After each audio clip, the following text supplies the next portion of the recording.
Ahojte kamaráti, všetkým prajem nádherný deň. Nachádzam sa opäť v lese, Malé Karpaty, nad Bratislavou, niekde medzi Lanovkou a Železnou studničkou. No a chystám sa ďalej smer Kačín a uvidím ešte ako ďalej. No chcem vám takto sprostredkovať túto nádheru. Je dosť šmíklavo, snehu je dosť veľa. Takže si treba dávať bacha, aj keby ste išli ešte dneska von.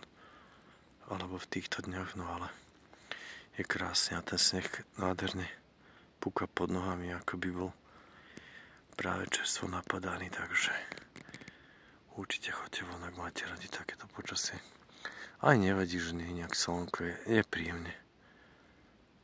Momentálne ešte nie veľa ľudí, že si choďte užiť von. A k tomu slnku sa mi zdá, že sa aj trošku vystrkuje von, takže možno za chvíľku budú ešte oveľa krajšie fotky a videá. No ale zatiaľ vám posielam tento pozdrav a prajem ešte krásny zvyšok dňa. Takže si užívajte. Čaute.